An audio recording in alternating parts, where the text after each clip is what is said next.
I was just speaking. No, put this on. So we were all talking about speaking things into existence. I was like, Jesus, you know my heart. You know what I want. I want to be on the big screen TV. I want to do my own TV show, Jesus. Why I haven't blown up, Jesus? A lot of test tube shit going on, bitch. You know that. I'm standing on that, bitch. Real. Yeah, I can put that on the back of the box shit.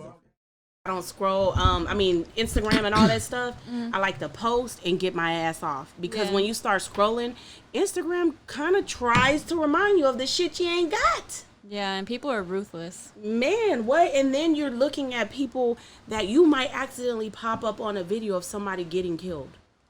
That's crazy. Which is unfair to them as well as you. Because now, whatever protectedness I had for myself is gone. Yeah. Just from me scrolling. Yeah. Thinking I'm about to have a good time. I'm about to have a good time on Instagram. And then boom, like your whole day is messed up. Yep. So I've just learned like certain things like I just can't be engaged with as much. And then I started like in the car, instead of me listening to so much of music, because music also can drain you and make you think certain things. So I kind of switch it up. I do manifestation audios and I do gospel music and I do my hood music. I gotta balance. Mix it up. I gotta balance it up. Sometimes I'm gonna be like, next time I'm like Jesus, and then the next time I'll be like, I am a millionaire. Right. I am rich. Money comes to me. You know. It's a tricky balance because it's all about what you feed into your mind. Like how you said that you scroll through Instagram, you see some positive shit, you see some negative shit, you see some shit that reminds you of what you don't got. Yeah. But I feel like that even having the negative shit on social media, it's a double-edged sword because for one, it gives you bad vibes and whatnot. And it's also like desensitizing to this violence and what's going on the world. But check this out on the other side, like if it wasn't for the social media and it being blasted all over the internet, then not everybody would see it and be talking about it. Yeah, that part is good. That part is definitely good. But when you're speaking of your energy and your daily mindset, her question was, how do you keep your energy up? See, me, I'm a big believer in whatever you eat, look at, listen to, watch. That's what you become, right? And what you hang out with, right? So if I could balance it all, I want to be a little rough, so I need a little bit of that. I want to be a little hood, because where I come from, I need a little bit of that. Yeah. That's why I jam Boosie for it. Yeah. So then, but I need a lot of kindness, and I need a lot of love, and I need a lot of goodness, too. So a lot of times we don't see a lot of that when you're scrolling on social media, because it's a lot of competition stuff going on, and you could feel the energy through people's pictures. You could feel the energy. They're like, when I be like, I'm a rich bitch, people be feeling good when I say that, because it's not saying that I'm bragging or anything. I'm not like, I'm rich and you're not. No, it's just I want to feel that way, so I'm gonna tell myself that, and I'm gonna say it, and you're gonna think about it for me too. Now you speaking into existence with me, and it's a difference between somebody being like, I'm rich, bitch, you'll never have what I have. That's a different vibe. Yeah. That's a different vibe. You could be saying the same thing, but if your energy is different behind it, I feel your energy. Now I don't feel bad. Yeah, I want to feel good. I want to feel like we all rich. Right. I don't want to feel like you trying to look what my man is doing with me. Right. Your man will never do this. Your man wants every woman. You're like, my man did cheat on me last month. No, you just be like, I appreciate my man. I appreciate it. It feels good. This kind of love feels good. Same thing, but different approach, different vibe, different energy. Yeah. And so that's what I mean by sometimes it could remind you of something that you don't have that you want, that you ain't even think about. That's why I use the word remind. You ain't even think about it. You like, oh shit. You know what I mean? Yeah. So it's like one of those situations. But Instagram is also good. Facebook is also good because, like he said, it keeps you informed on things that we wouldn't know otherwise. I feel like that's why you've stayed so hot, because like your energy stays so positive. Yeah. And like a lot of people, they do get a little money or they get a little fame and they're like, I'm better than you. Oh, or, yeah, nah. Or they just forget about like where they came from. But nah, I can't do that. Mostly everybody that I work with, I still work with them. I've added on more people, of course. But for the most part, I'm team. I'm gang. You know what I mean? And sometimes I add in extra here and there. But for the most part, like I have an energy that sometimes if I'm around somebody and let's say your energy is bad, I have to tell myself you can't adapt to that, because our energies become chameleons, and they'll attach. People like, oh, I'll feel bad after that person left. Right. Like that's the only thing I have not been able to fully control, but I'm trying to control that. It's better. But if somebody had an attitude, I'd be like, she had an attitude. Y'all felt that? Like, but me talking about it is feeding into it. Doesn't mean that I'm going to have the attitude. Then you go down the street and boom, now you and the person that's pumping your gas get into an argument. You don't even know why. That was a transfer of energy. Yep. I don't want your energy on me. Yep. You know what I mean? Yeah, I don't care. I don't want it facts. on me. And I don't have to have it on me. Nope. And I tell people all the time, like when they say, well, you did this to me, you did that. I didn't do anything to you. I'm sorry you felt that way. That's an issue you got to deal with. I don't have to, you know, say this is my issue or because you felt this way. That's not how I delivered it. Because sometimes our own insecurities make us feel a certain type of way that's not. Oh, yeah.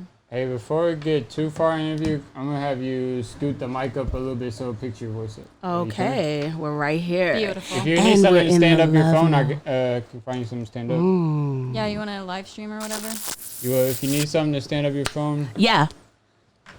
Okay, there's a say, tripod I am better. Hey. Yes, sounds much better. Now we closer. Licking on my licky, ta. Yay. Hey. Yeah. Wait, so, hey, when you go make your music, is that like a little bit of like what you do? Yeah, you just yeah. Go in the I don't even do no words. I be like, bara get it, you know, bara get it, ta. Licky, I just tap it, araka, erata, era beta get a guy. Mira get a guy, era beta get a guy, better ooh, mira it, da, And that's a hit. Yeah. And then so I take the pieces that I felt like, oh, that was dope, that was different. And then I start cutting, pasting, and pushing it together. And then I come up with the words. That's crazy. That's dope. Yeah. So if you listen to a lot of my words, you hear a lot of yeah, or because those are places that words were supposed to go but never went. And I felt like that was better than the word. Yeah, okay. Yeah. So if you listen to a lot of my records, like tear it, I'm ready to do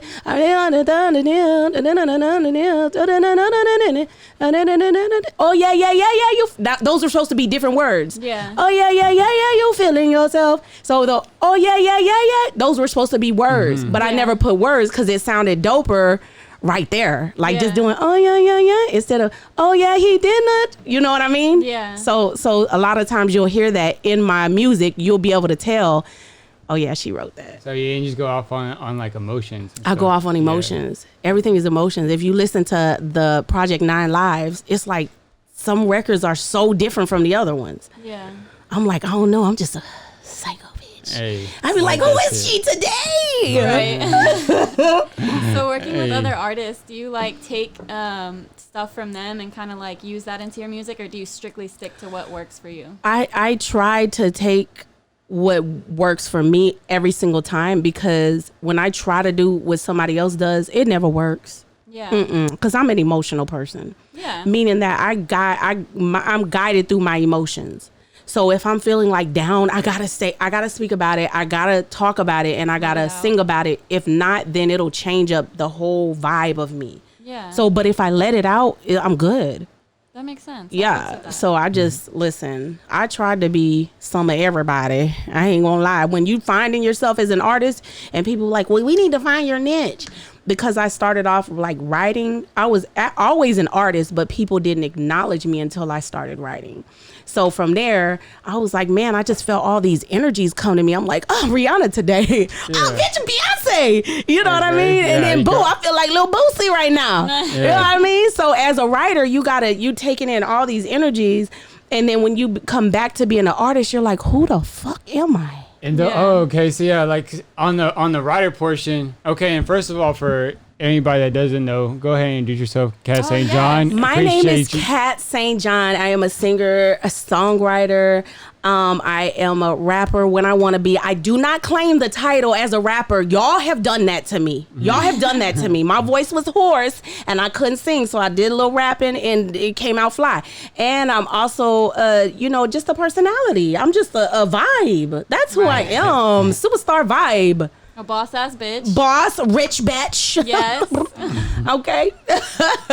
So like, go ahead and give them also like your discography, like just shit that they may know you, that they may like, oh yeah, actually, yeah, I remember that joint. I didn't know you were a part of it, because you have a little bit of both on the artist side that you've done as an individual, and then shit that you wrote for. Yeah.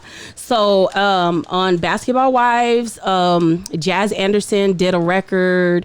That was, I forget the name of it. I'm so sorry. I should already had it written down. It might have been better.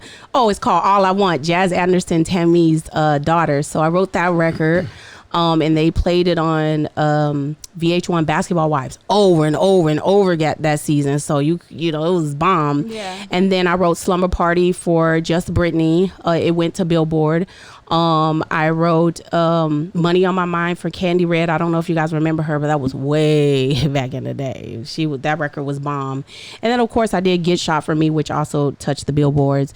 And back in the day, there was this record called Soldier that they played on 106 in Park. It was a teen group that kind of went on different levels. Well, I did that.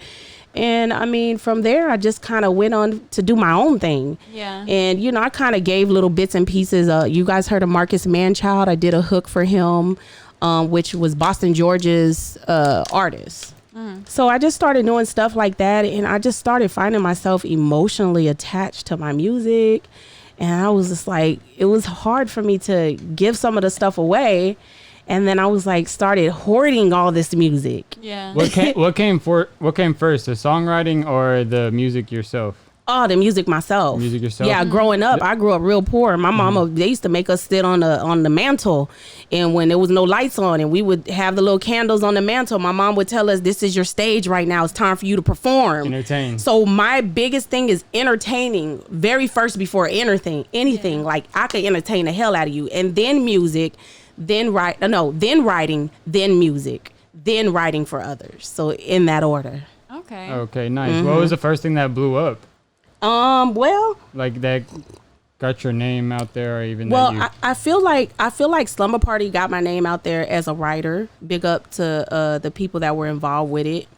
And you know, I was grateful that they even let me be in that position. And then I had this record called Get Shot that was kind of going somewhere. And then I did a record with Beat King called Big. It was like really crazy. Yeah, I remember that. The record was really crazy, and I feel like that record that was kind of my generation. We was on that whole heavy. yeah, but really what put me on the map, I feel like, even though those things were kind of putting me on the map, I think what kind of put me on the map was when with the Love and Hip Hop situation, Love and Hip Hop Houston situation. Ooh, tell me about it. Well, they just, you know, they had us on there acting a damn fool with each other. Oh man, I just remember like it was the most stressful thing ever. It was Really? like, just imagine, like, you argue with somebody maybe once a year, maybe once every other year. I mean, really argue. Yeah. Like, read them for filth. Damn. Imagine you having to do that every single day that you are filming. You have to bring out this negative side of you that's ready to tear a motherfucker down at any moment. Do they script it for you, or is No, that Is it fabricated, or are they are they antagonizing the beef? No. Antagonizing the beef. So putting me in a position that I would never put myself in. Yeah. So you have people that are like, oh, you don't even act like this, because bitch, I ain't never had to cuss you out before. Right. I would never be in the room with you. I would never even come around you. You would never come around me. So it's like, oh, she's faking for the TV. Nah, bitch, I beat bitches on the regular. Yeah. It's just my first time sitting in front of you and us being in this type of position. Sit down. That's how it is. Sit down Okay. and shut up. Okay. Hey, so what kind of type of things would they do to antagonize the beef?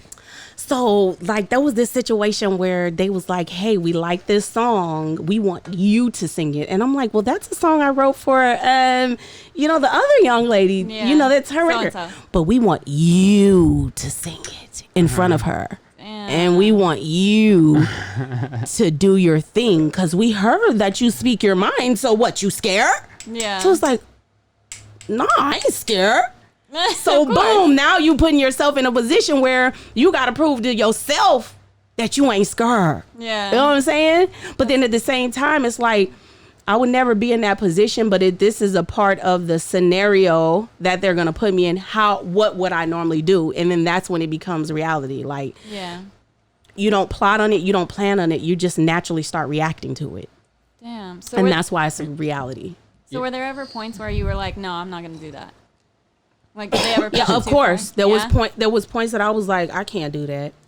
I can't say that about her. I can't do that. I can't be about that. How did they react? They just kind of pushed. Oh, they just found something else that I would do. Because you got to understand too. You got to understand too. And this is real. And a lot of people are not going to want to hear this. I wanted to be in a position to be on a TV show.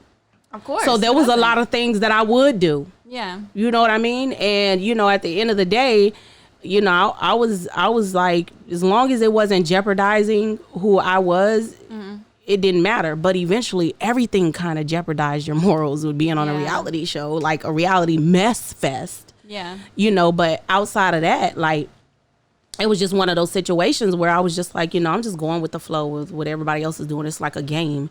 If you're not a part of the game, you're going to be eaten up. You're going to be the weak one. I'm not going to be the weak one on this show. You're going to be the weak one. I will never be the weak one.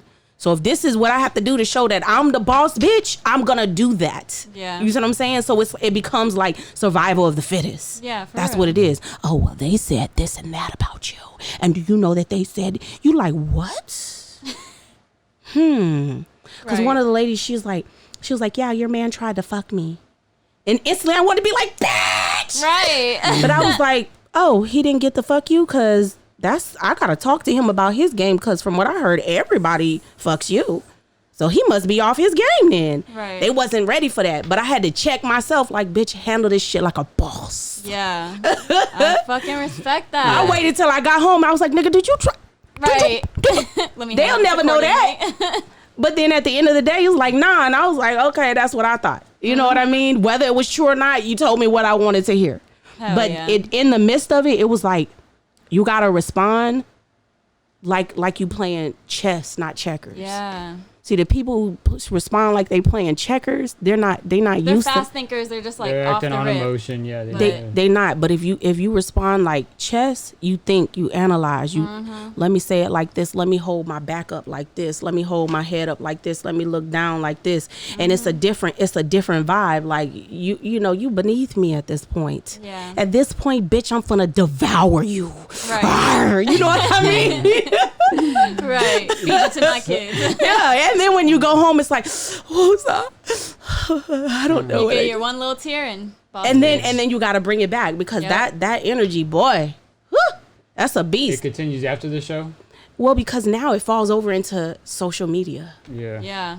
Oh, that bitch was on here. She was filming and she was playing games. She was acting the whole time. She was just putting on a show. And then you be like, oh, okay. So now I got to respond on social media. So the time you thought you could woo-saw, you don't get that time. Mm-hmm. So it's like an ongoing thing while you filming. And you're like, man, I just wanted to stop. Yeah. Like, I need a break. Yeah. And then what about the beefs too? Does that like continue after the show, after recording? Most of those relationships are dead. They're done for. And they destroyed never by the TV. Were the relationships ever strong before? Or? The relationships were not strong before. Mind you, they're putting you in situations that you wouldn't be in. Yeah. So if it was my homegirl before, I would normally be in the room with my homegirl. But if you're not my homegirl and relationship was like, hey girl, how you doing? Hey, hi, bye. And that was it. And it was like little chatter here and there. You know, the relationship was never strong. All they're doing is bringing out the chatter out loud. Stuff you've been saying that I've been hearing you say. You know, now it's like in your face, getting recorded. And it's like, oh, shit. God damn, I got to address this shit. Because now you're doing this shit on camera? Yeah. Oh, hell nah. I'm finna tear your ass up, like I said. Right. You know what I'm saying? And that's how it is. You can't just sit back and let somebody do you in. I got to do you in first. That's how it is. Eat or be eaten. And I'm going to eat everything on that plate. Yeah, you got to do a little extra while it's on camera. For sure, you know? You get your point across. So, but Definitely. okay, so how they approach you for this? They cast you, or well, basically somebody, this guy named Fry, he was working with a lot of the talent, and they were basically like, yo, we know somebody that's good for the show. and they had already contacted me prior years, so I was already in their roster to be able to contact again. So they had called me, it was like, yo, we heard you know, you're still doing your thing out here in Houston. And they just basically went on who was ever like still current in that moment. Yeah. So if you were current in that moment, they came to you and was like, yo, we want you. And then if you look like you have a personality that people want to see, they're going to come to you. Yeah, of course. But if you look boring, of course, you can have it going on. But if you look boring, they're not going to come to you. Right. And it just is what it is. And then they want people that don't mind telling the truth and don't mind speaking what it is and are not really hiding anything.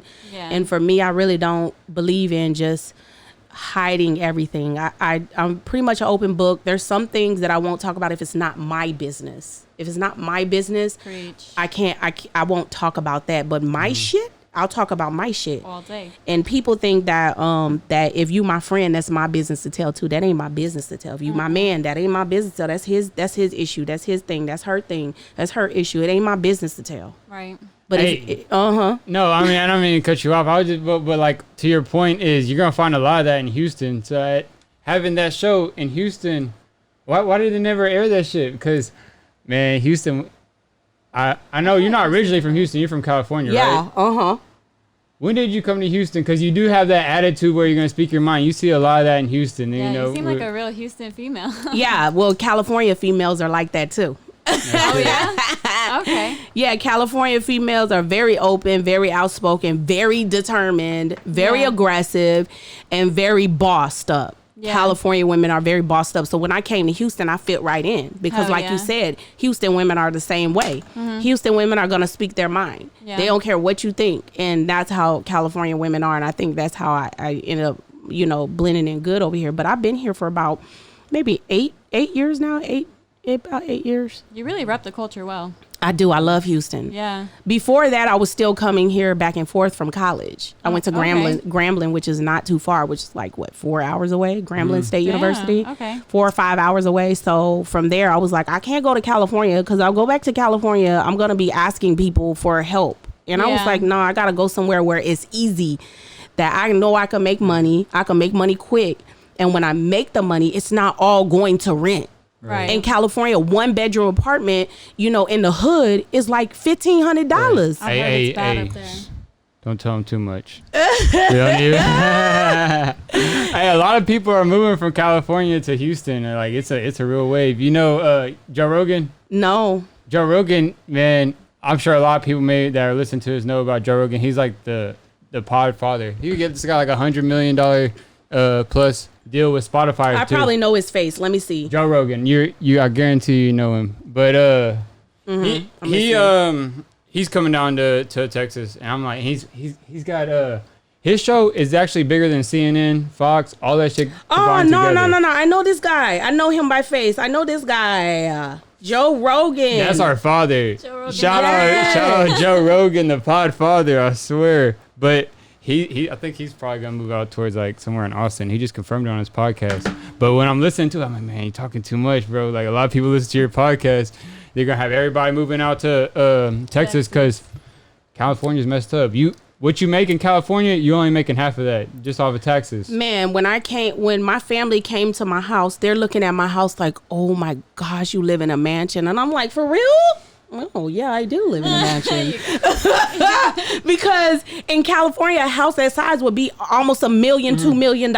Yeah. And in Houston, you like 150, 250. Right. You know what I'm saying? Yeah. 250 can get you a big house. Hell yeah. 300 and 400 can get you a mansion. $1 million gonna get you mini triple. mansion. 300,000, you can get a mini mansion here in Texas for sure. Yes. And depending on where you go. Yes. You go out in the country.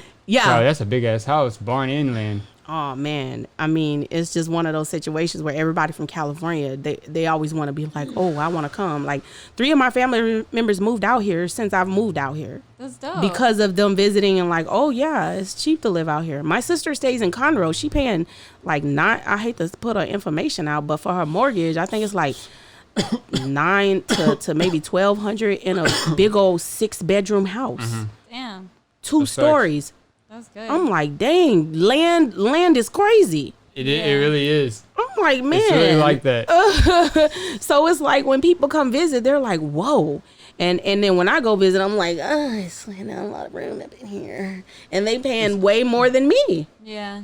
So about your family. Sorry, I don't mean to cut you off, but I've heard that you've kind of had like a rough upbringing. Are you close with them, or? Yeah. I'm close with majority of my family. 2 of my sisters, we don't really see eye to eye. Yeah. My sister that stays close to me, we're really not close at all. I don't know why, but my upbringing was very rough, and I used to say, I wish I had it different, but now as I mature, I realize it's a blessing because it made me be a hustler. It made me be able to vibe out people. Like I can vibe whether you have it in for me or not. I'm able to feel energy a little different. Like, I remember this feeling when I was growing up, or I remember that. And I remember going through something like this. I remembered somebody said something like this before this disaster happened. Yeah. So those things help you as you're an adult to be able to receive things a little different and to be able to protect yourself a little different. Yeah. As I've grown up, I've pretty much kind of, I didn't have a rough upbringing, but me and my mom had it hard, and it was just me and her. But my motto is, if it ain't a blessing, it's a lesson. Yeah. And I feel like you see that a lot with like kids and like adults that have had a rough upbringing through their childhood that had like more life experience. You be able to like read people's energy better. You can tell if like somebody's trying to do you wrong or like what their real intentions are. Yeah. And a lot of that comes from just being outside, experience in the street, in the hood. Because when I grew up, I remember my mom used to just drop me off in town, and she'd go to work like on my summer days. My daycare, like when I was like 12, 13 years old, like my daycare, my skateboard. I would just go skateboard around town with my friends all day. She's working a 9 to 5 plus some, just to help like make the ends meet and whatever. So I had experienced a lot in growing up, because we had to figure it out for ourselves. Yes. I feel like my mom was always working. I feel like she was never there, but she was there. Yeah. But she was always working. And I felt like even at a young age that I was like a mother. I used to be like, I don't want to be a mama. Were you kind of taking care of your other siblings? Or? Oh, okay. It was hard.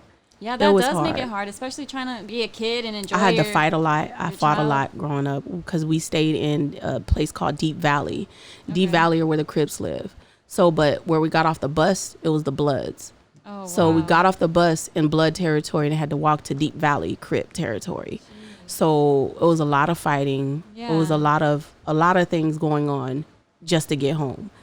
Yeah. And we would try to tell our mom, and she just.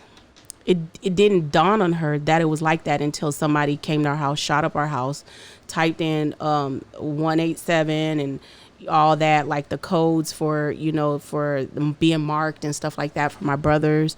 And we lived at the corner. We call it the Crossroads because you have the Mesas, which are the Hispanic gang. Then you have the Bloods, which are the Filipino, Puerto Rican. Well, not Puerto Rican, really the Samoans were the Bloods in our area. And then you had, where we lived at, which was mostly Caucasian and African American, which were the Crips. So, and then you had the area where it's just Caucasian and they had their own gang. So we lived right there at the crossroads. So our house was always the house that would get shot up or somebody would try to come in.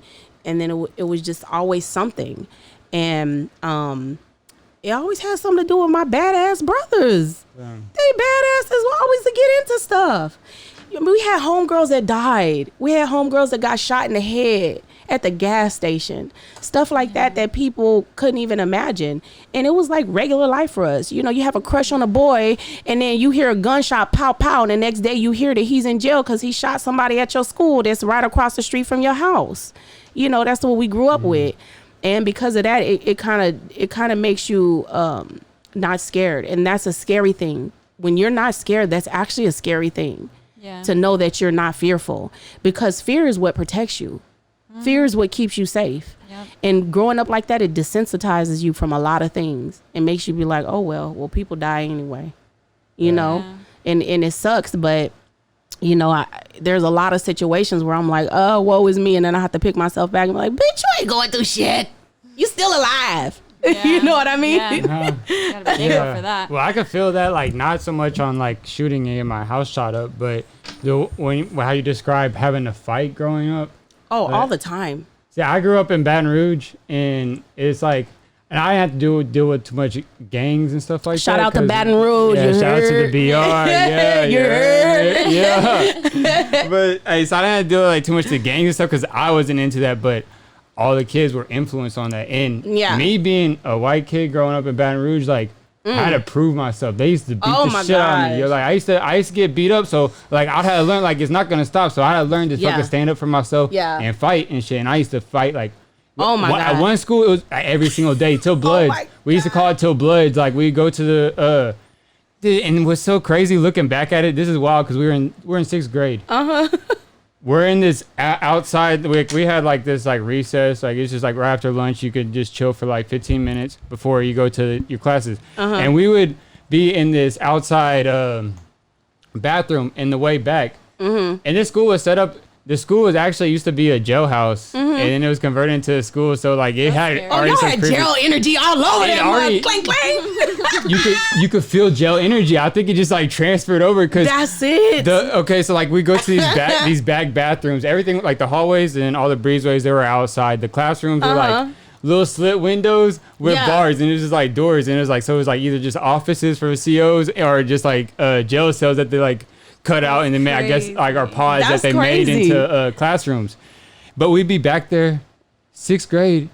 Kids are smoking or after lunch smoking a blunt, and we're refereeing. Let me find out they doing jail shit. We're refereeing fights. We have a bracket that we'd mark on the wall, and we'd have like basically like a fight club, and you fight till first blood. Whoever bleeds first loses. Dang. Wow. We just fought until the next person wasn't moving. Yeah. Like our fights we had were like very knockouts too. Yeah. Brutal. Like I'm telling you, I would break noses. Like I was a beast. I was like the one. I was the one. Like everybody wanted to beat. And I just couldn't wait to get up out of there because I knew that every day I was going to be tested.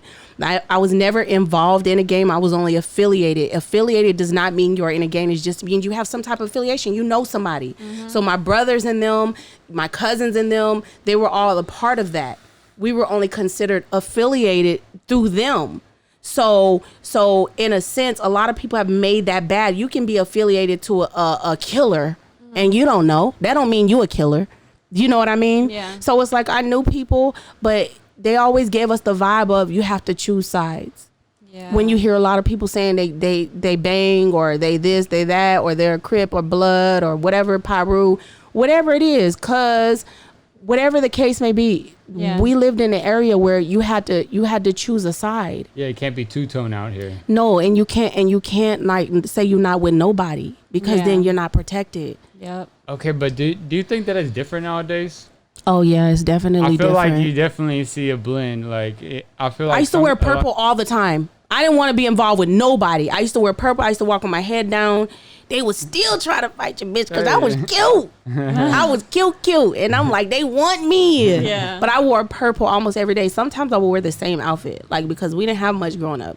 So I would wash it in the tub. That's in California? Yeah. Okay, so like I hear in California, you really have to be careful with what type of hats you're wearing, what colors you're wearing. Everything. Yeah. You still have to do that though. If you're in a certain neighborhood, that's still relevant. I told my dude, like we was in my neighborhood. He came to visit. He had on all red. I said, you can't stop it. I'm stopping at the store. When I tell you them Bloods was the Crips were walking around my husband in circles, looked like he was a fish. He didn't even realize it. I'm like, you're so oblivious to what almost could have happened, but a police officer walked in the store. Oh, wow. I was like, you're so oblivious to what could have happened. He was like, man, I don't care. That wouldn't have happened to me. I'm like, bro, you can't do that. Yeah. You can't do it. If I'm telling you, if I'm trying to warn you, you got to be wise and you got to take heed. Because these people don't play about their neighborhood. They don't play about their colors. I am a nightmare walking, psychopath talking. They don't care about their colors. What? They don't play about their colors. So is that why you went to college in Houston? Were you trying to get away or? Yeah. Yeah. Yeah, in Louisiana. Yeah, I wanted to get away. In Louisiana? I wanted to get away. I didn't want to be home no more. I hated it. What brought you to Houston in the first place? Well, because Houston was the closest place to Grambling. Biggest city. And I kept on coming out here, like coming to Grambling. From Grambling, like whenever I had a break and whenever I want to go do something, I would go to Houston because Houston felt like it was coronavirus. I felt like, I'm like, I'm just playing. Nah, I felt like Houston was the closest, biggest city that I could make money at and still go to school and still not be affected by school. By my work or whatever, and still be able to make money. Yeah. Mm-hmm. So what was the first things you were doing making money out here in Houston? Oh, shit. You don't really want too much. I ain't gonna lie. I did what everybody used to do. I used to go to the doctor's office like I had back pain, and you know what happened from there. Oh, and then I was taking 4 and 5 people with me. Before you know it, I looked like I was pregnant because I'm walking around with that stuff in my stomach. I had a belly button, Yeah, you can really just run it up. Yeah, so that was like the lick when I first started because I couldn't find a decent job and I didn't know what to do. I was like, I'm out here young and dumb, ready to just win, thinking I'm just gonna win, and it was like it was a hustle. It wasn't like that. Yeah. See, people ask me about like Houston, like they say, is it really out there like with the hustlers, the players, and pimps? I was like, let me put it this way, bro. You could be like, if you don't find it at 9 to 5. If you're truly a hustler and you can get it, bro, you're gonna make money out in Houston. You can make some shit shake. Man, I was making about $5K a week when I first started. Oh wow. Yeah, and it turned from that to just it started piling up to the point where like people around me was going to the feds, and I was just like, I gave my life over to God, and I was like, God, please save me. I gotta do something different. This ain't it, because you can get comfortable in doing the wrong thing. Yep. And you think it's all right because everybody around you is doing it, and it seemed like it's okay.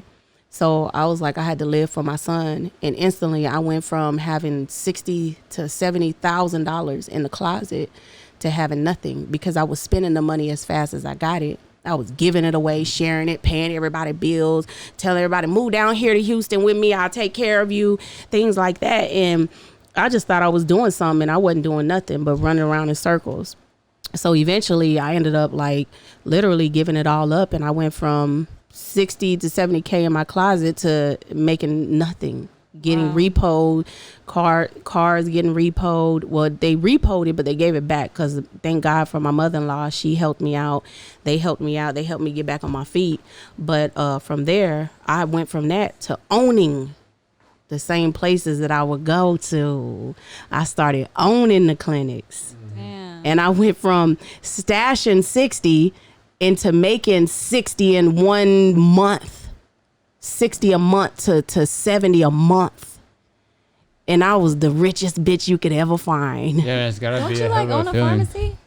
I actually sold the pharmacy. It was called SPG Pharmacy. I sold the pharmacy. I owned the pharmacy, or sold the pharmacy. I owned the clinic, sold the clinic. I owned 2 clinics. And after a while, the laws started changing to where you couldn't own it anymore. You had to be a doctor. So as the laws changed, I started upgrading with, my hustles or what it is that I was doing. And then, of course, like, it just got to the point where I was like, I just got to do something different because that same energy was still there, and I needed that energy to get off of me. Yeah, I feel you. Yeah, so it was just, it was like everything in life, like it was like, oh, so I'm here, but I know I'm never going to stay there. I feel like it's always something else that's about to come that's greater that's going to make me push this to the side. Yeah. I feel that, yeah. So that's what it was. So when does the music come and get involved, like, around all this? Well, the music was always involved since I was a child. My mother used to have like a little choir for gang members, and we used to be like up in there like, Jesus is the reason for the season, yeah, yes, oh yes he is, yeah. Hey, I fucked with it. So we used to have choir meetings and stuff like that, and my mother had us singing at convalescent homes and old parents. You used to go to the what is it called? The older people. What is it called? The retirement homes. We would go there. We would go to hospitals and sing. So then from there, Like it went from there to doing talent shows to like basically like just doing it on my own. Now you a star. I just heard, I was like thinking to myself, I was like, God damn.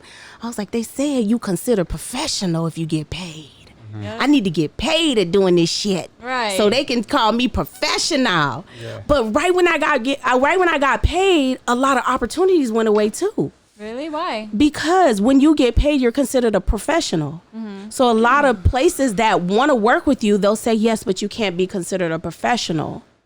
Because if you're considered a professional, they feel like you're already set in your ways. They can't mold you. They can't tell you nothing. That, yeah. You know, and you already feel like you somebody. Yeah, but you know what's better than that tag nowadays is that blue check mark. And you got that blue check mark. I got that blue check mark the other day. I was like, but wait, I already thought I was famous. Right. Before that check mark. You were, babe. You were. I was just speaking. No, I put this on. So we were all talking about speaking things into existence. I was like, Jesus, you know my heart. You know what I want. I want to be on the big screen TV. I want to do my own TV show, Jesus. Why I haven't blown up, Jesus? Right. The way I want to blow up. I'm supposed to be bigger than life. And then boom. Here you go, baby. The fucking check came. I was like, the universe and God will show you a little sign before it happens. So he started showing me little signs. Now I'm like, oh. And it's only up from here. It's only up from here. Blue check certified, baby. Hey. You out here. It's like God's like, yeah, check. I'm listening. I'm hearing He's you. like, I'm hearing you. Just keep on doing your thing. So it was just like a sign for me. I was appreciative.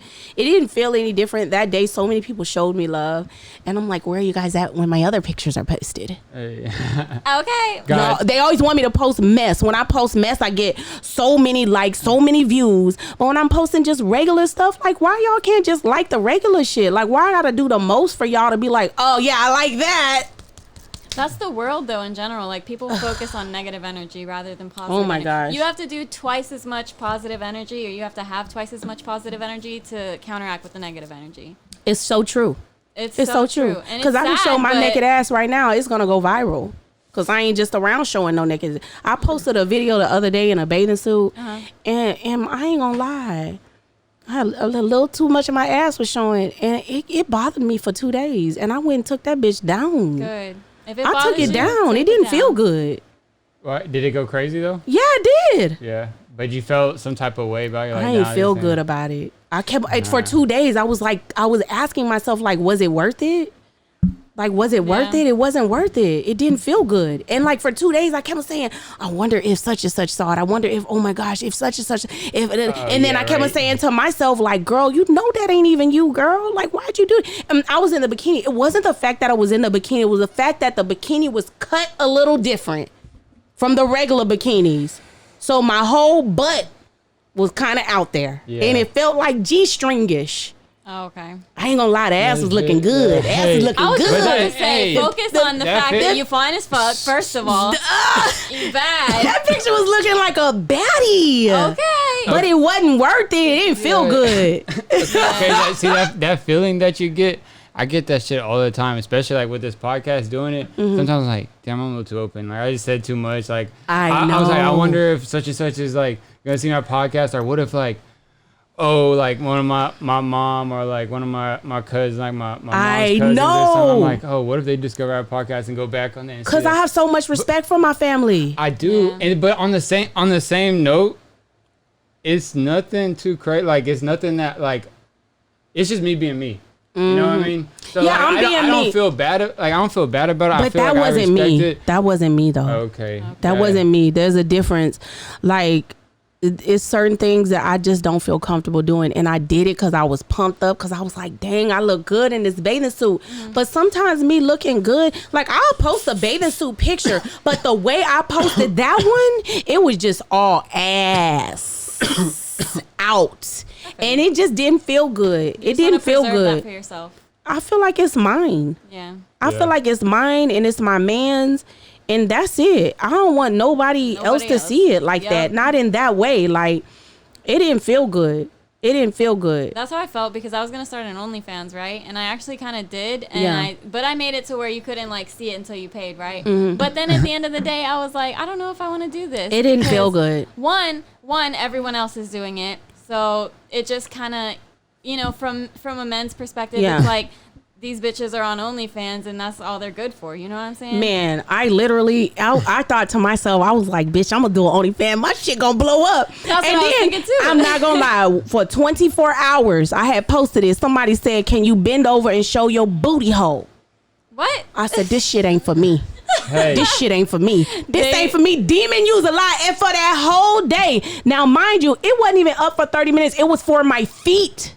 Yeah. It was a foot page. Oh shit. Okay. And this wasn't recently. This was like 3 years ago. This was for a foot page, okay? Yeah. That mug wanted to see my booty hole. Okay? So let me tell you, I didn't feel good, but for 24 hours I felt a sex demon on me. Oh. I was like, bitch, I'm feeling like real sexy. I'm feeling like I'm looking at people ways I shouldn't be looking. I'm like, you know what? It doesn't care what color they are. It doesn't. And I'm like, wait. I got a man. Why am I thinking like this? And I was like, hell, whatever this is, I had to pray that off of me because that wasn't no good feeling. This was all in behind. This was before anybody thought of OnlyFans. I was told that this is for your fans, your exclusive fans for music.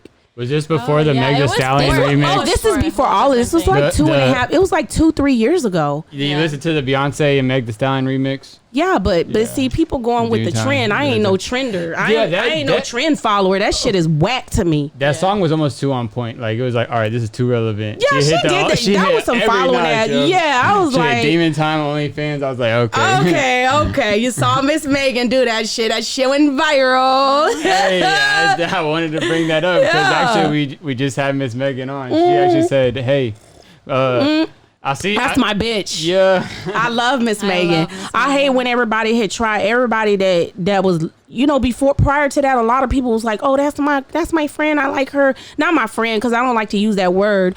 They may not be saying that, but like they act like they was cool with her. But really, when you love somebody, when you really truly fuck with somebody, you fuck with all of them. You don't fuck with half of them. You don't fuck with some of them. You don't fuck with, well, this and that, but da-da-da-da-da. You like, I fuck with her, she got issues, and I still love her. You know what I mean? Yeah. Or I fuck with him, but he still got issues, I still love him.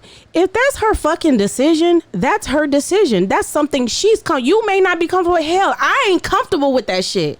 She might be comfortable with that shit, and I'm gonna support the motherfucker till the wheels roll off. She's a grown ass woman. She's a fucking grown ass woman. Bitch at that. Yeah. She can do what she wants to do. She can do what she wants to do, and if that's what she wants to do it. Just because you got people that want to do it and that are okay with doing it, but they're scared. Yeah, they're scared. I personally wasn't just confident enough for it. And see, that's what it is for me. But shit, I was thinking about, listen, I just don't want to do that. I was gonna do it because everybody else was doing it. My husband said, my man said, if you do that, I was like, whatever you was thinking, bitch, go back. So I went. She started one without even telling me. I found it out. I was like, what the fuck? No, we were talking about it at first. She was talking about it because you know what you think of? Money. Yes. Money is not worth it. She was just waiting for the check to come in and buy me some shit and be like, oh yeah, check it out. And I was like, yo, I caught it quick though. Right when she put it, I was like, wait, money is not worth it. Shit. Don't even lie. Oh, I was down for it, but because you were thinking this. You was thinking this. That's why. But you didn't think the compromising that she was gonna have to do to her soul and her body because she doesn't want to do it. Yeah, so that's why it will be compromising for her because she doesn't want to do it. It got people that want to do it, so they don't feel compromised. But I don't know if she like fully has a problem like as a compromising. And me. I don't have a problem with it at all because, like, to be honest with you, you're gonna be like, let me shoot it, baby. I'm really too open. Like, I would put my shit out there too. Like, I don't give a fuck. See, if you guys have a mutual understanding, and when I say mutual, that she will want to do it too, then it's all good. See, everything is within yourself. Because a bitch like you will blow up on. You need a manager. I'm a good money making fucking machine. Let's talk, boo. I make money. Money comes to me. Speak that into existence. I'm trying to tell her, but she's getting so hyped. She's like, oh, I want to do it. She just would have like go out there and just put it out there. I'm like, no, look, check it. You really gonna need to put a game plan on it. So we have to make you look sexy before I was like, then. you gotta do. It's like you need to have a roll up to this shit, and it's like you can't give him too much at first. You gotta keep getting more and more and more. He's right. I had a confidence boost, and that's when I did it. And then I just lost the shit. He was like, oh shit, don't do it. Your buddy look floody. Yeah, I just started looking at myself longer, and I was like, No, FYI, you have a nice shape. You have a beautiful face, and you have good energy. Thank you. You have good energy. And no disrespect to anyone who does OnlyFans. No, Andy, no disrespect at all. Get your money, bitch. Hey, dude's doing OnlyFans. Get your money. That's you. Listen, I don't knock anybody because somebody may feel like, hey, that's messing with my integrity selling, pills. Yeah. You know what I mean? It's messing with my integrity having a clinic. Yeah. It does not mean that they look down on you. They just wouldn't do it. We just on different paper trails. Yeah. And there's so many ways. Listen, let me tell you, the way somebody gets it, it doesn't have to be the same way you get it. You may not want to do it, but that doesn't mean I disagree with you doing it. Yep.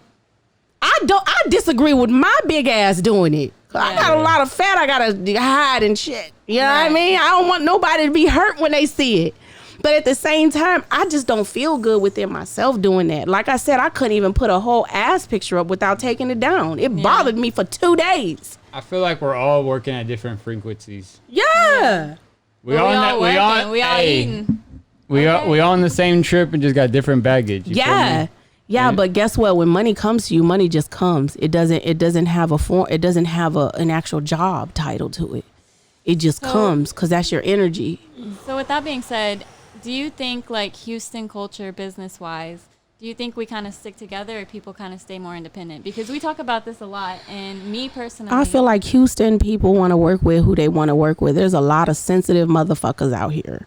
And I'm so sick of all the sensitive shit. I agree. The sensitive shit gets on my fucking nerves. A lot of the people that are not sensitive, they're the main ones winning. Yeah. You got somebody like Sauce Walker, that motherfucker don't give a fuck about what you think about him. That's what I consider not sensitive because he don't care. Because he's the opposite. He hurts a lot of feelings, but he's not. I don't see like he's not being an asshole. It seemed like he mostly responds. He gives a lot of love. There's a difference between picking on somebody and starting it and responding. You know what I'm saying? He responds to a lot of stuff. There's a difference. But what I can say is that like Houston people, they want to be cliquish. Like that's what I'm we gotta stop that. That shit is whack. That's a word I use too. I have bitches that I fuck with that won't fuck with me because I ain't call them.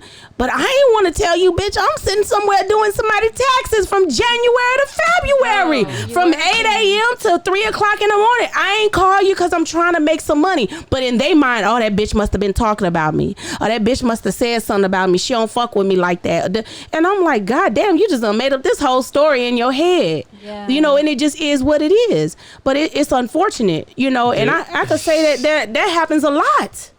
Like it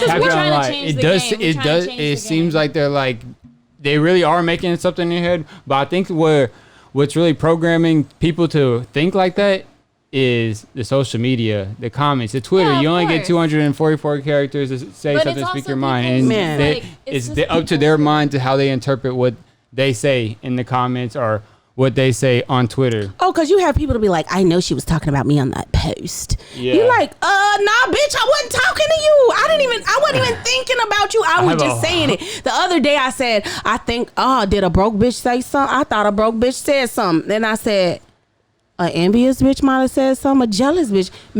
Maybe no bitch said something.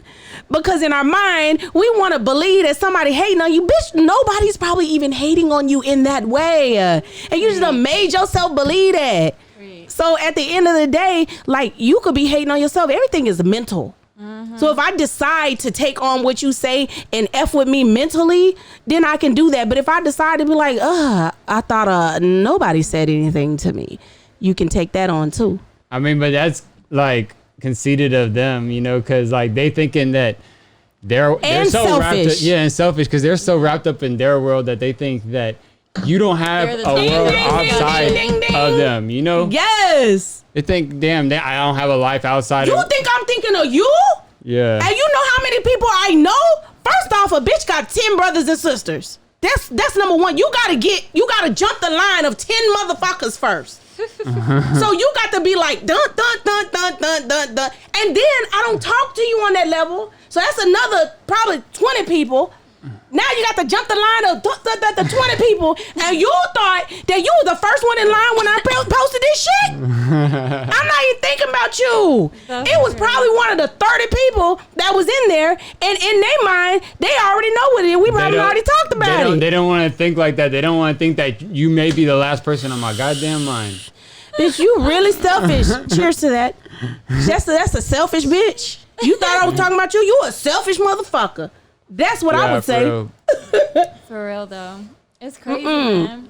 See, people think when you have a standard, oh, she want me to kiss her ass. No, I have a standard for myself. Yeah. I have allowed people to run over me. I have allowed people to talk to me or handle me a certain way or treat me a certain way. When I walk in the room and I say hi to you and you don't say hi back, that's strike number 1.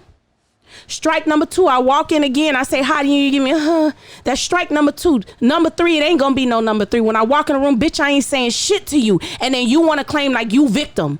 Oh, well, she doesn't talk to me because I don't kiss her ass. Nah, bitch, I don't talk to you because every time I talk to you, you don't talk back. But listen, we were just talking about changing our mind state, right? Uh-huh. Okay, so I just came in an encounter with a girl that we met somewhere. And I had a few friends with me, right? And they were trying to talk to her, and they said that she just, like, was not having it. She wasn't talking to them back. Uh-huh. And in my mind state, I was just like, just brush it off, you know? Like, yeah. She's probably just not friendly. Like, yeah. she's probably insecure because... I mean, I'm not saying that she's because I'm the shit and she's not. No, I'm playing. I'm just playing. That, but like, you think you the shit? You is the shit, bitch. No, but I'm playing. Go ahead. No, but like, you never know what their situation is. Like, they probably just. I don't know. I'm trying to change my mind state to like when I come in encounter with those type of people, I just like brush it off. Like, I don't worry about it. I'm not. I'm not gonna hype myself up about it. I'm not gonna. Like, the strike thing, I used to do that, right? Mm-hmm. But I'm just not... 3 strikes, you're out. I can't change a person. So, and just like baseball, there ain't no audience. It's on site with no audience. Yeah. So I don't even need an Instagram to beat your ass. But see, my strikes come with because I didn't know you wasn't going to speak to me the first time. That's how you even got that first strike. Yeah. That second strike, I'm like, you might have been in a bad mood, so let me try again, because everybody already thinks I'm aggressive. Right. They think I'm like, this bitch used to fight all the time. That's her. So you're always deemed as the one that's probably bringing the drama. I didn't see it, but it was probably her fault. So the second time, you like, well, let me try again. The third time, you like, bitch, I done gave your ass a try. Just because I'm so powerful and I'm so overwhelming that I want to give you that because I actually feel sorry for you. Because you don't know who the fuck you coming up against. Yeah. Because that energy is so strong. See, when the energy come in, that shit is powerful. Yeah. That's powerful. And then you come around and you think you're going to get 3 strikes. No, you get 2 and you out. Bye. Yo. So, damn. So, the VH1, they're not releasing? Because I kind of want to watch the show now. Nah, you need to tell them to release that shit. I also meant to ask you from like a TV. Okay, so like when you were filming the show, I know it came with a lot of beef or whatever. Did you find yourself addressing a lot of issues, or were you the type of woman to just like keep your peace and just let them talk? What? So, wait, what was this shit? What's the title of this shit? It was Love and Hip Hop Love Houston. and Hip Hop. Okay, yeah, Love and Hip Hop Houston. Yeah. What the fuck? When did they shoot that? It was like 3 years ago. For 3 real? years ago? Yeah. And they just holding that shit? They're never gonna release it? Well, they showed like the pilot. So it's like maybe like three episodes, 4 episodes or something. This shit was gonna be dope. They had some amazing people on there. They had DJ Eric. Y'all know DJ Eric from the strip club. They had Molo, one of the hottest female promoters in Houston.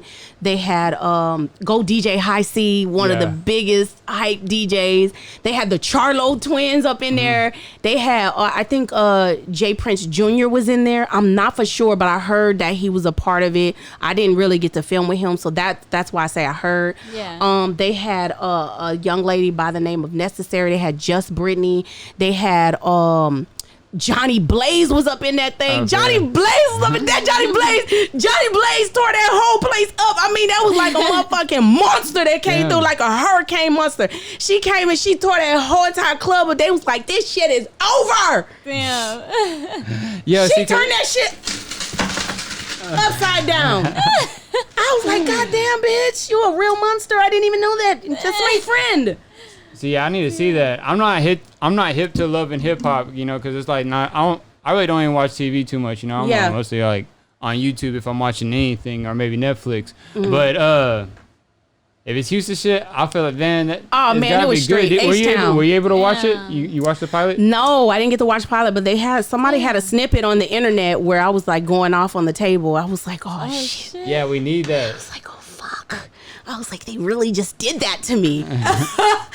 Of course, I was like 15 pounds smaller, so I was like a real skinny bitch, you know. So, but long story short, like it was gonna be dope. It was gonna be dope. I'll be real curious how like you chop it up and you see that shit was gonna be dope. All the women were beautiful as fuck. Even the ones I ain't really.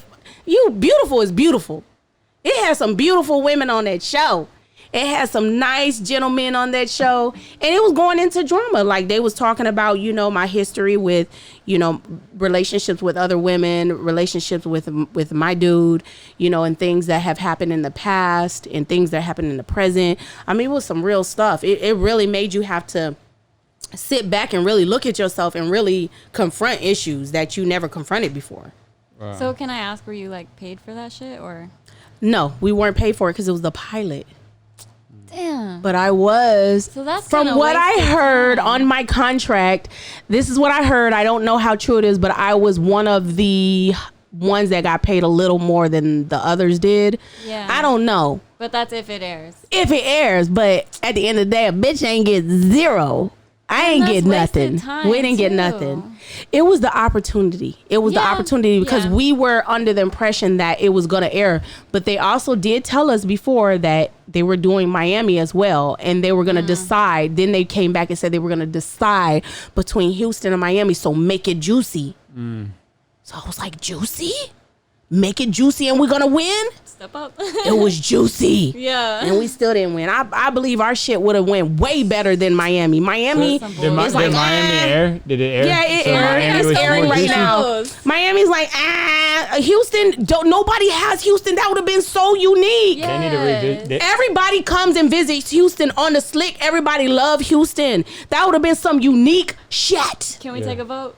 Let's take a vote. Let's get some people to vote. Let's get some people to vote. Let's get a petition together. Shit. Yeah, all right. Yeah, they got to air it. They gotta air it. Right. Loving Hip Hop, we're looking at you now. We need you to air Loving Hip Hop Houston now. We need you to go ahead and start that back up because I believe that thing is a go. I believe I believe our numbers will hit more than what Atlanta hit. Hell yeah. When Atlanta first came out. I know because Houston come through. Yeah. Houston shows out. Houston is a vibe, bro, and everyone wants to rep it from outside of Houston, but like inside of Houston. Oh man, we need to rep inside of Houston. Thank you. No, we're doing a lot better job at it. Houston's on a whole new wave right now. It's the time to release it. We were just talking about this earlier. I think we might have been talking about it off camera. Is the DJ Screw documentary coming out? That shit's gonna go crazy. That's gonna be dope. Yeah. I can't wait to see it. I feel like that's definitely gonna give it a push because we already have like so many like artists that are like bubbling up out of Houston and Texas in general. And before we just weren't really working together. We had like our time, you know, when like Slim Thug and Zero and all that. I fucking love Zero. Zero is still so relevant to me. Like right now, he's still relevant. Like that nigga stays. Let me not say the N word. That stays relevant. Like he's always up to date, always relevant, always on point. Yeah. I did a record with him. I need him to release that record. The record is so dope. Release the record. Come on our podcast. Yo, oh my gosh, I love Zero. I love Zero. Zero, I love you. I did the record, right? We did the record at the studio that he records at, and then I met him at the gas station. He's like, "Okay, we getting ready to leave." Where they drove up to the gas station, so I'm trying to act like I'm a part of their little clique. I'm like driving up to the gas station with my seat back, and I pull up and they playing the song that I sing on. Yeah. I was like, oh shit, that's my song. And we came to the window. He was like, you good? I get the good was like two things, like you good, like what you come here for? Yeah. You good? Like, okay, we done. Yeah. And you good? Like, you good? Like, it was like 3 goods in one. And I was like, I'm good. And I'm all 3 of those. I'm listening to this song like, oh my gosh, the record is so dope. Yeah. But I couldn't come off like, I had to be like, you a wrench bitch. Yeah. You a superstar. You can't do that. You can't act like that. You know what I mean? So I was like, no, bitch, don't do it. And I was like, Zero, I fucking love you. I was like, I love your music. I love everything about your music. You're dope to me. He's like, he was like, yeah, thank you. Thank you very much. So humble. Yeah. So humble. Like, can be an asshole when he want to be. Can be an asshole when he want to be. That's that Houston attitude. Yeah, that's that H-Town on him. That's that H-Town on him. But if he mess with you, he really mess with you, and he don't shortcut. He don't sideways. He don't do a little bit. It's not halfway. It's not part time. It's not short time. It's not in the middle. It's not lukewarm. It just is what it is. Yeah, Zero, bro. He's influenced so much of the rap game. And we were just talking about this in a podcast earlier. We were talking about like the 3 artists that if we were stuck on an island. Oh yeah. And had to listen to music for the rest of our life. Like, That's a good we question. both said Zero was the first one to pop up in our head. Oh man. We're like, yo, because we'll listen to the same Zero album. You know, I'm over. really into Sauce Walker. Oh, same. Yeah. I really am. I'm like, I don't think I would say it out loud because I feel like it's that mine. shit. It's mine. Like, I feel like that I could do that because that's what I want to do. Like, some things I don't want to share. It's so weird within me. Like, I'm like, I want to do that for me. Like, that's my guilty pleasure. Like at the end of the day, like that. And then I'm just so into like watching, like, there's these art channels where they do like weird art. And I go to sleep till I'm like, like, it makes me go to sleep, like, watching weird art. Yeah. Like, there's this art thing on Instagram, and I'd be like, okay, I gotta watch my art. And there's this guy, he has like this bucket of paint, and he puts a little hole in it. He pushes it, and then it goes in a circle. Yeah. And I don't know if he knows, but it's hypnotizing me. Oh yeah. It's hypnotizing me every night to go to sleep, and I'm like, by minute 5, I'm hypnotized. Yeah. I'm like, all right. Oh my gosh. I watched a movie the other day. I'm pretty sure that's brainwashed me. What was the movie called? It still got me fucked up. I still like think about it from time to time. Titanium or something. It's with. Say it real quick. Whatever Titanium. Titanium or something. What is it about? Dude, fucking. So- okay, so this family. Is it about zombies? No. Okay, Should we'll we do get to it that. Go ahead. This family, they're looking for a house, right? And they go into this store, and the store is for, like, you know, buying houses or whatever. And the guy's like, okay, let me take you to the neighborhood to show you some houses. So they go into the neighborhood, and he starts showing the house. He offers them some wine. He offers them some strawberries. New development. This guy is like new super development. weird though, but all the houses look exact same. It's just like rows of houses. And so I need to watch it too. Text that to me afterwards. Go ahead. this motherfucker leaves while they're like looking at the house. They're in the backyard, you know, looking at the backyard and shit. And so he just dips, and then he never comes back. And so they're trying to leave, and they get lost in the neighborhood because it's like everything looks the same. They keep walking. Yeah. They burn the house down. The house reappears. They keep Yeah. walking. They walk miles away.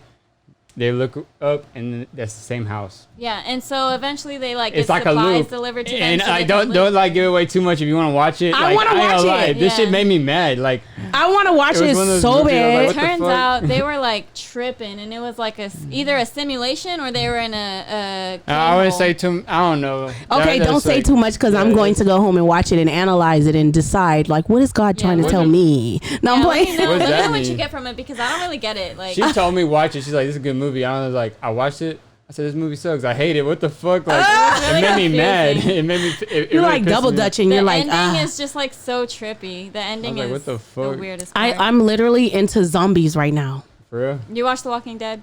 No, I'm in Z-land right now. Oh, I love Zealand. Yes, I'm in Z-land right now. Like, I'm like literally like thinking about zombies all day. I'm like, I wonder what they're thinking right now.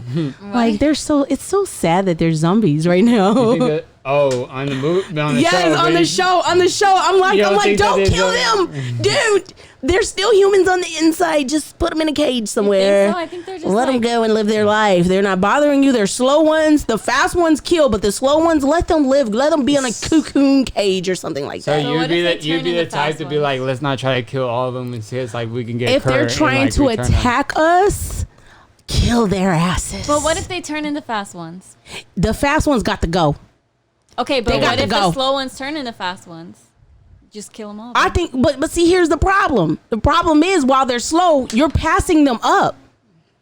You're in the process of passing them while they're slow. So we're trying to get to the land of opportunity.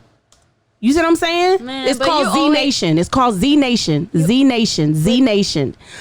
I'm so into it because let me tell you, there's this one guy that could save everybody. He was bitten. This reminds me of me.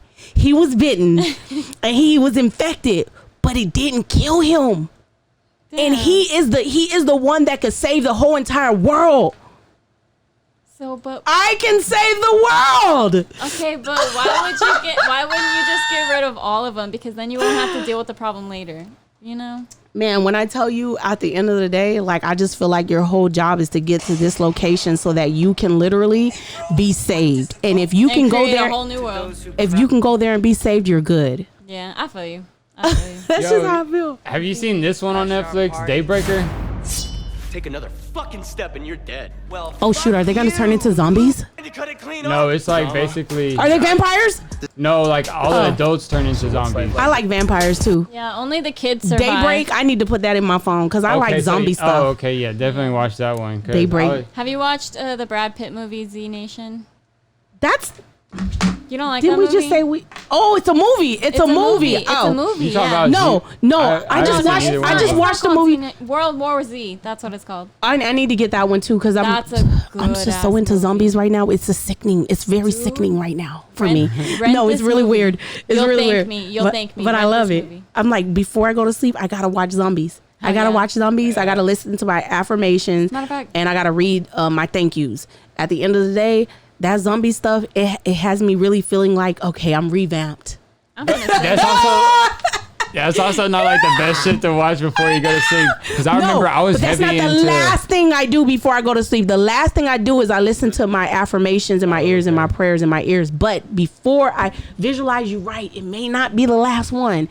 But I ain't gonna lie, I'm addicted to it. Yeah, because I was on a walking... Like a drug! Hit me up! I was on a Walking Dead binge for a while, and I used to watch that shit till I fell asleep. And like I used to have the wildest dreams, bro. Like my family members would turn into zombies. Like I'd be shooting zombies in the face. That was because it was the last thing you saw. Yeah. Oh yeah. It was the last thing you saw. Smart about going to sleep. How you feel about dreams? You still remember most of your dreams? No. Only when I ask God to let me listen to my dreams. The one dream I hate is the one where I'm riding in a little bitty car. It's like really little, and I'm going up a hill that's like straight up. It's like straight up. It's like there, and then like right when I get to where I don't have to go anymore, like I don't know if I run out of gas, the car stops, or what, but I'm getting ready to go back, but I never wake up. I never go back. It's scary. And then another dream I have is when I walk into the kitchen and all the cabinets are open. And then one more dream with the teeth falling out. I'm like, it feels real. Reoccurring? They happen over again? The one with the hill is stopped, and the one with the teeth is stopped. Now, but it happened multiple times before. It was like over and over, back to back. So I be reading into it. So the one with the hill, I can't remember what it said, but the one with the teeth was like I was worried so much about what other people think, like a vanity thing. Mm-hmm. So I had to stop worrying about what other people think. That was when I first put a video on World Star. It was a long time ago, and people were like dogging me, and I was like, I'm never gonna do this again. I'm never gonna let them. I've had that. They're never gonna be able to talk to me. We've had that plenty of times. And so every podcast post. And I'm like, they're never gonna get blessed with any videos of me anymore. You know what I mean? Because they were dogging me so bad, and I was just like, man. Then I realized when I realized that this is what they're here for. This is what they do. These people on World Star, they supposed to dog you out. They want to see who can have the most doggest conversation on here and dog you out the most. So then when I got over it, I was like, I never had the dream again. Yeah, hey, then like the haters let you know you're doing something. And I want to tie this back in with Zero. When I get that feeling, that's what I play. Zero. Hell yeah. I was playing that fuck these haters. I'm like, I hate you. Yeah. Yeah. Hey. I never thought I'd say Hey. I hate you. For sure. So back to Y'all the adjusting. nigga and I don't fuck with me cause I can do magic. Me and woman. Go ahead. Oh, no, I want I'm doing it like I do be writing my songs and stuff. Hey, I see you. No, I just wanted to ask you how you linked up with Zero in the first place. Oh, Zero was literally, I think we were in a situation where he was like, there was a video that was happening, and then there was just a lot of things where I just wanted to kind of get somebody else new on my record. And I remember I sent him I was like, let me try to reach out to Zero. Like, everybody's doing these features with people. If I do it, I'm not thinking low, I'm thinking high. Right. You know what I mean? Feature. So I sent something to Zero. I looked at on his Instagram and I DM'd him. I can't remember how I got in contact with him. I ended up sending him a song. He was like, I love it. He was like, I love it. Let's do it. Let's do it. Something happened to where it never happened. Damn. I just always felt like I missed out, you know? Yeah. And then from there, boom, they made a comment and said, tag in an artist that you think will be good on this. He needs a singer. And by God, so many people tagged me in. Yeah. And he contacted me, was like, can you be at the studio tomorrow? And I was like, yes. He was like, all right.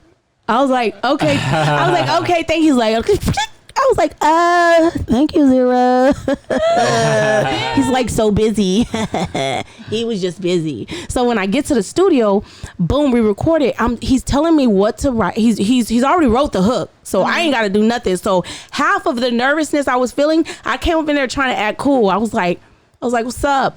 Like, what's up, y'all? Hey, what's up? Oh, hey, how are you doing? You know, when you're really nervous around that person, like you really can't look at that person, so you accidentally give somebody else attention. So I'm telling the producer, hey, thank you so much for letting me come in here and record, blah, blah, blah, blah. I really want to talk to Zero, but I'm nervous. Yeah. I'm nervous because it's Zero. I'm like, he might cuss me out. I don't know. But nah, he was really cool. And then from there, like, he was like, I went into the booth, right? And the booth was like 2 rooms down. So they were in a whole nother room.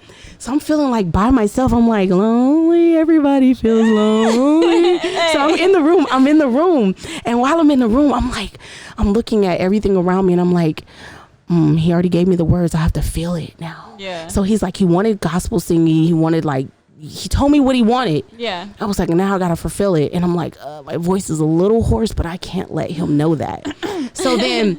So then he's in my ears and I'm like, oh snap, he's in my ears. So now he's in my ears and he's like, hey, how you doing? You in there? I'm like, yeah, I can hear you. He's like, yeah, just do it how we practice. Cause we already practiced. Like, he's like holding my hand verbally. When I say verbally, like doing the record with me, he's like, yeah, okay, sing it again. Right. So we practice over and over again. Yeah. He doesn't know that I damn near forgot the shit. I forgot when I got in there, and then I was like, okay. So when we first started, I was like, oh shit. So I started singing it, and we do half of it. I was just like, I messed up, I blanked out. But he doesn't know I blanked out because I remember him being in there, and I'm like, oh shit, he can hear everything I'm doing. I'm like, oh God, Bleedo was in there too. Y'all know Bleedo the rapper? Bleedo was in there, and I was like, oh shit, Bleedo's in there. He's like a street legend. I'm like, all these fucking people are in there, and they're listening to me, and I don't sound as good as I think I sound. So then I was like, you ho ho, bitty get it got and then whatever the words were. I was just doing it because that's what he told me to do. And then boom, he was like, I was like, no, I could do it again. He's like, no, that was good. That's it, right there. That's it. Oh, you tore that shit up in my ears, and I was like, okay. Now he doesn't know that I'm nervous, but I'm trying to act like I was like, all right, cool. I'm gonna come out. He don't know, like, in between my legs is sweaty as a motherfucker. Okay? In between my arms, sweaty than a motherfucker. Yeah. My neck, I got a thick neck. Neck was sweaty. He didn't even know all this. So when I came out, I was like, yeah, that's hot, huh? I was like, yeah, that's hot. Shout out to you. I was like, that's hot, huh? I was like, you like that? You good? You good with that? That's good. All right, cool. That's what's up. That's what's up. He was like, we done. I was like, yeah. You saw how I did that 1 take, 2 takes? That wasn't a lie, huh? I remember like I could do it again. Yeah, but he didn't know that I was so nervous. I wanted to please him so bad. I wanted to do so good on the record that I was so nervous. So then I had to tell myself, like, get it together, girl. Like, these people don't care about your emotions. They want you to get the job done. Get the job done. So I got the job done. The record is dope. He hasn't released it yet. I want him to release it so bad. I texted him. I was like, yo, you need to release that record. Right. I was like, yo, but you know, with artists like that, they have so many records that are before the record. Yeah.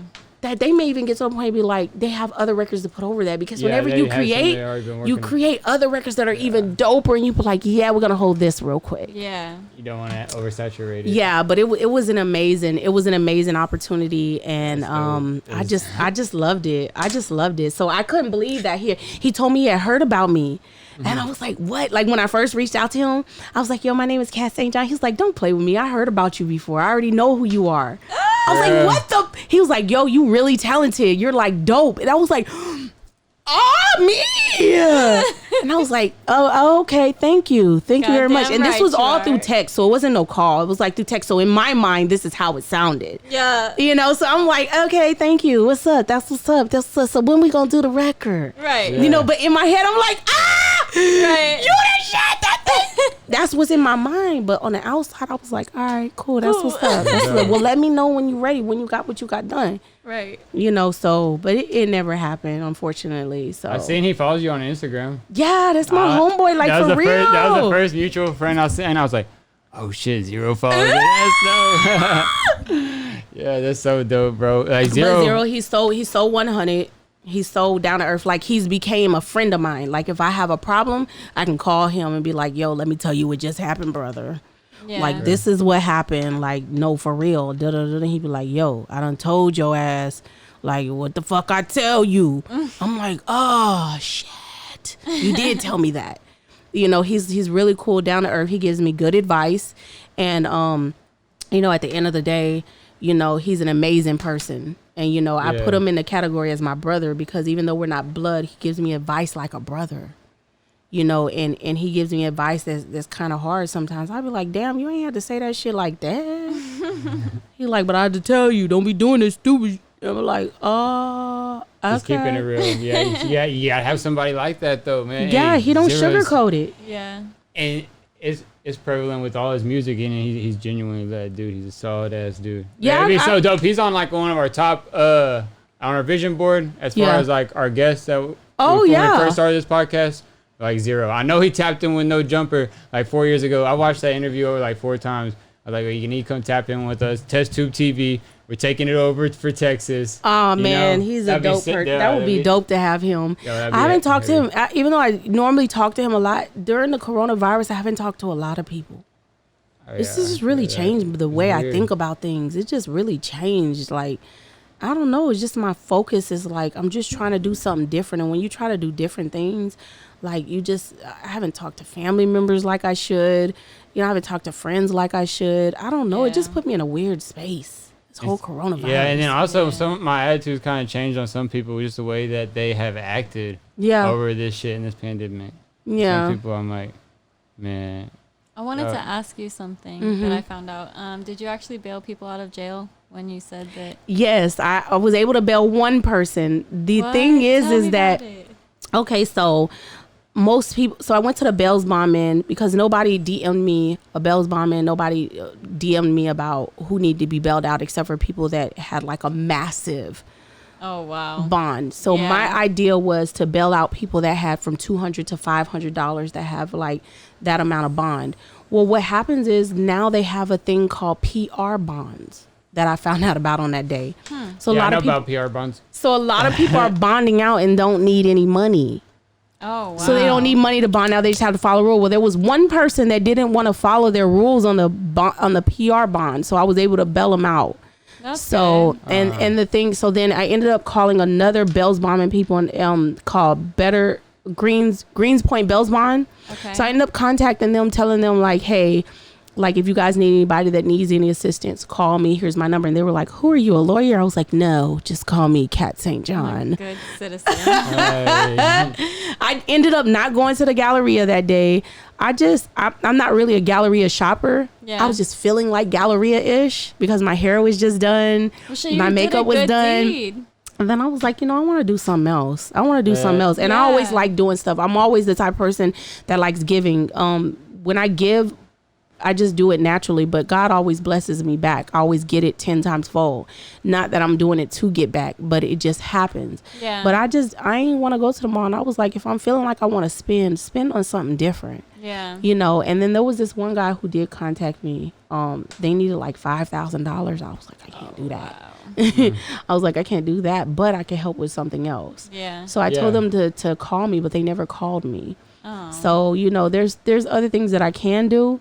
But see, my idea was back in the day, and when I say back in the day, like maybe like 2 years ago, people, and the only reason I'm saying 2 years, because this was the Bellsbond men told me. 2 years ago, people that they just needed a little bit of money to get out. They just need a little bit. And that's where my mind was. My mind wasn't thinking like bail out people that needed like $5,000, $10,000. Yeah. No, my mind was thinking there are people that did petty crimes that only need $50, that only need $100, that only need $200, that only need $400 to get out. I wanted to get them out. Yeah. But now that they have the PR bonds are more strict though. So the unfortunate thing is the PR bond, if you fail to comply on anything on that contract, you go back to jail and you can't bail out. But a lot of people don't know that. So they get the PR bond, they go to court, they do what they got to do, and then boom, you didn't go to court. So now you go to jail and you don't get the bond out. Get out of jail free card, but you better not fuck up. But you still living in jail the whole time, if you think about it. Because you also like, because with those restrictions, you'll get like you can't get caught if you get pulled over after curfew. Like they'll put you on a curfew. They have mandatory drug testing. If you fail any of that shit, you're going back to jail. So the lady that reached out to me was an older lady that finally reached out to me and said that she needed help. I ended up helping her and her family out. I'm not a person that wants to put somebody on blast. I had a homeless shelter, and I would never videotape the people that was in there, but people always knew I had the shelter, so I would take the shelter when people weren't there. But there had people like Emery and like some other people that wanted to get on camera, but for the most part, like you would never see, like you would see the room when the beds were empty, when they weren't there, when they were out trying to get jobs or something like that. But there was never like, I'm not gonna put them on blast, because one thing that I realized with people, you can talk about what you did for people. And I'm a firm believer in speaking the good, because everybody says, oh, well, you shouldn't tell people the good you do. Why? We tell people the bad we do. Right. We tell people when we balling, when we got money, we tell people we want to show all of this and that. So that's going to spread, right? That energy going to spread. Why not tell something good you're doing and let that energy spread too? That's corny to me. Yeah. Like, so you mean to tell me you want me to sit here and tell you my sob story, that I'm crying because my man done cheated on me. I'm crying because my homegirl don't want to talk to me. Or I'm happy because I'm rich, bitch. Or I'm happy because, bitch, I just bought me a new car. But, oh, you helped somebody. Don't say nothing. But that's what they want to see. That's crazy. People love car wrecks. Yeah, that's crazy. That's crazy. Even though people die, get seriously injured in car wrecks, people will love watching a car wreck. That's why that's why everything nowadays is all reality. Right, but why do people make it like it's so bad to show when you help someone? See, my thing is, I think that when it turns bad is when you're like putting a face to what you helped. If you have bad intentions, Yeah, like unless the person says, I want to. Like, I'm not into the, like, if I gave you $500, nobody will never know.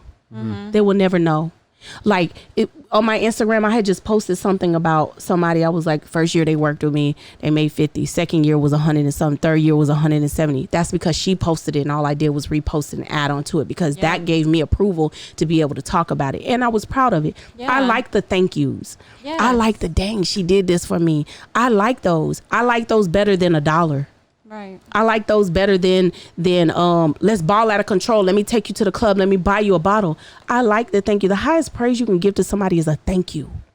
A thank you. If you tell me thank you, it feels so amazing. because saying thank you means that you appreciate what I did, and what I did didn't go in vain. It didn't go in vain, and it feel good. Right, and it doesn't mean a social media post. Thank you, just like no, it don't even have to be a social media post. Thank you, because that lady, she had already told me thank you in real life. She did that on her own. She kept on telling me thank you, kept on, and when she did it, and I still could have been like, yeah, my homegirl thanked me. Da, da, da, da. No, it wasn't about that. Yeah. It was that she thanked me, and then guess what? That was her testimony. So she was testifying how good it was doing business with me. Mm-hmm. So for me at that point, I wanted to repost it, not because I did something for her, but because in my business goes off of referrals, right? So I'm going to use her testimony to help me out. Number one, to let you know that when you come doing business with me, it's good. It's all good blood. Like she said, no drama, no nothing, just money.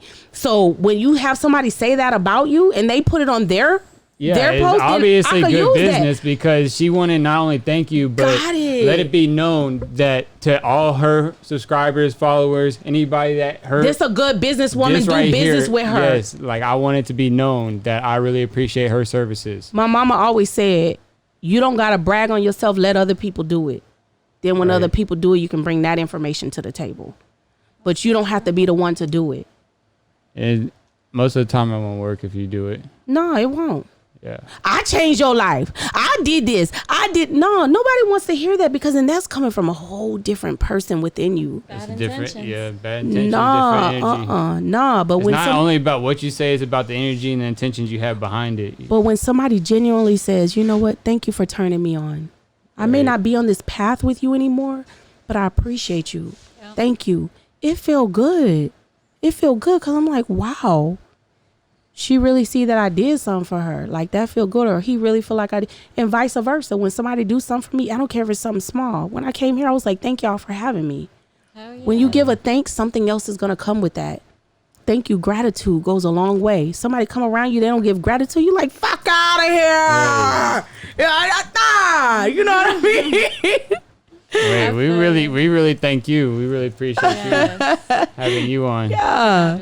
I can't run it too much long because I will run out of space on that. So but I have a video coming up. Part one. Yeah, so we're gonna let's have to do go ahead part one. And squeeze in all like what you got going on. Okay, so I have a video coming out called Different Roads with Royalty and Boss Lady J. It's coming out. Blase Films filmed it. Love you, Blase. I know me and him be like deep into text messaging, like, well, nigga, you didn't do this right. You didn't do this right. But he always gets it right. You know, that's why I keep on going back to him. And Elizabeth, shout out to Elizabeth. That is his co-director. She's amazing as well. She's like his yin to the yang. So without one, you can't have the other. So shout out to both of them.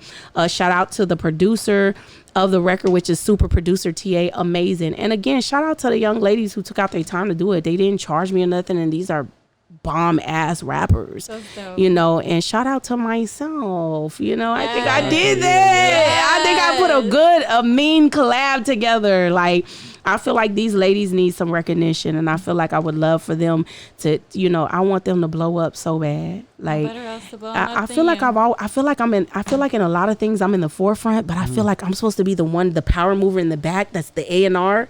That's the director. That's the one making the moves and saying like who blows up, who doesn't. Yeah. I feel like that was my real role, and I missed it. I feel like you could see that you really have, because I mean, I know, like we discussed this earlier, and I don't want to run on too long, but like with the song, like you say like it was tough at first to not get married to the song and watch somebody else blow up, and you're like, damn, I wrote that. Those are my emotions. That's what I'm feeling. Yes. You know? And so there's proof out there, so you gotta give yourself more credit. You definitely do that. I appreciate that. Own your shit. I appreciate that. And coming and tapping in with us, we really appreciate you having on. We're gonna have a part 2 because we're not finished. I love this. This whole just talk. Yeah, but you know, as myself building the brand of Cat St. John, I'm going into like reality TV.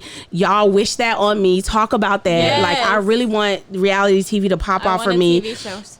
In whatever form, but I want it to be so great. And then my son is doing his thing with his clothing line, which is Lifted Lifestyle. just basically living a bigger lifestyle than you live already.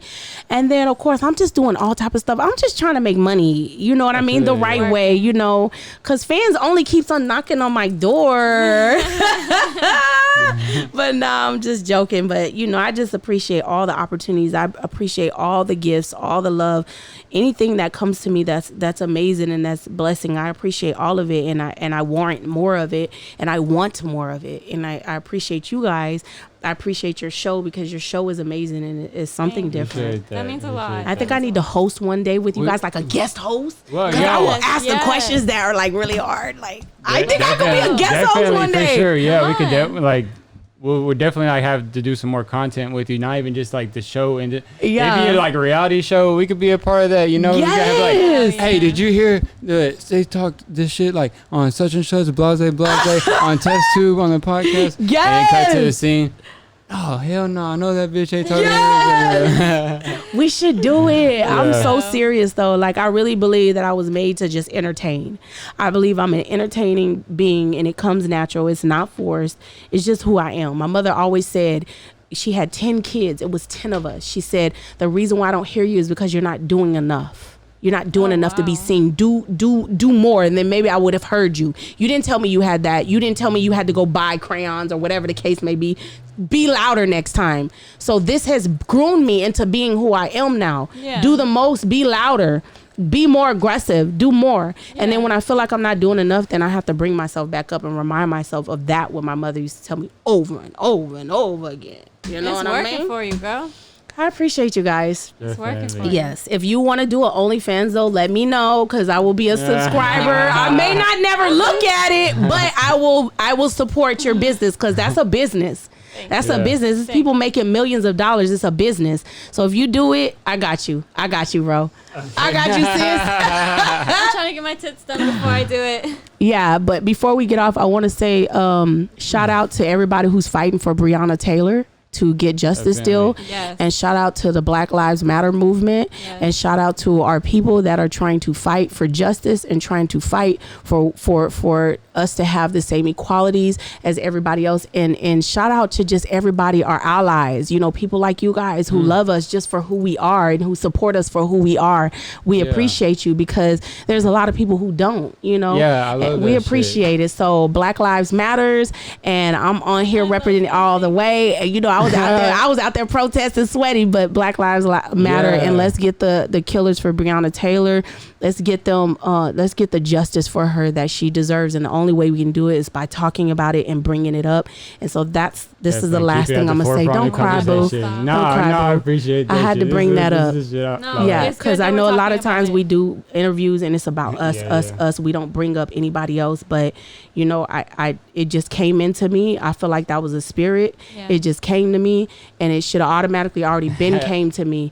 But at the end of the day, you know, we're here and we're blessed to be here. They are not blessed to be here. They are not here, but they're here in spirit. So at the end of the day, we got to use every little platform, you know, to talk about it. And I feel like because I'm so dramatic, a lot of people may watch this interview, and I hope they do. And I hope they hear that we want justice for Breonna Taylor, and that's just the right thing to do. And everyone. Right. Yep, my name is Kat St. John, and we with TestTubeTV, right? Yeah, TestTubeTV. Yes. TestTubeTV, and y'all are amazing. We right here up in H-Town, baby, shit. representing the H, Black Lives Matter. Yeah. Kat St. John. Thank you All right, guys peace, so thanks much. for everybody watching. It was an honor. Yeah, it was great conversation. Definitely part 2 coming soon. Yes, part For 2. sure. We're going to go viral. Hell yeah. We're going viral. Peace. Yes. That was dope.